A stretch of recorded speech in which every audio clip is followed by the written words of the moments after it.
How might the results affect the balance of power in the Congress? We turn to former Fort Wayne Mayor Paul Helmke for the answer to that question. He's a law and public policy professor at Indiana University now. Our Digging Deeper reporter Carly Van Cleve joins us from the digital desk. Carly.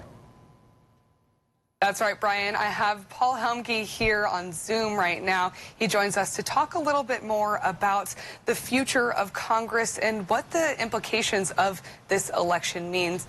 Paul, how are you doing tonight? And what is something that's sticking out to you? This is going to be a close one. Midterm elections are very important, and it always bothers me that more people don't vote in them. But we're likely to see control of the House of Representatives change. It would be a big surprise if the Democrats held control there.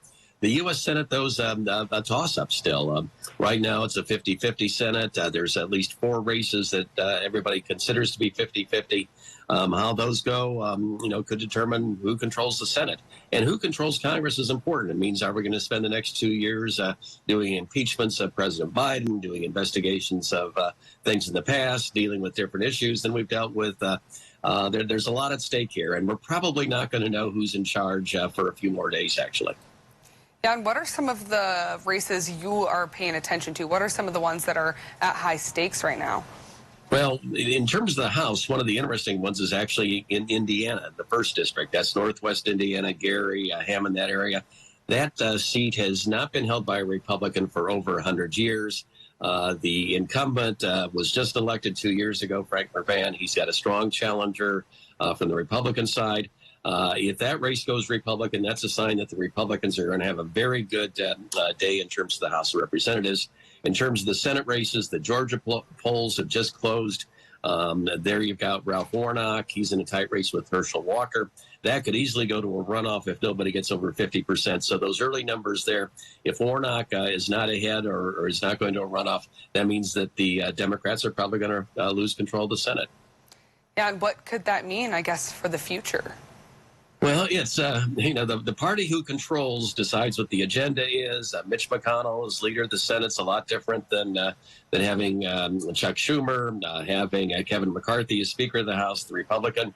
Is going to mean it's going to be a lot different than Nancy Pelosi. Jim Banks from our area, assuming he gets reelected, could have a bigger role. He's gunning for a leadership position.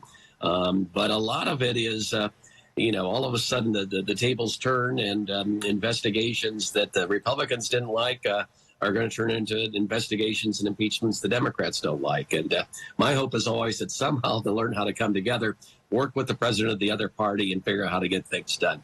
If they can't do that, then we're going to have 2 years where we're just biding our time to see what happens 2 years from now in the elections. And I think people get sick of elections. They'd like to see some progress made on issues instead. Well, thank you so much for joining me tonight, Paul. And Brian, we will continue to provide updates throughout the night and checking in with more political experts from our area to give perspective on the results of this election. Back to you. All right, Carly, interesting perspective there from former Fort Wayne Mayor Paul Helmke. Very good, Carly. Thank you very much. And yes, as Carly mentioned, continuing coverage of the Vote 2020.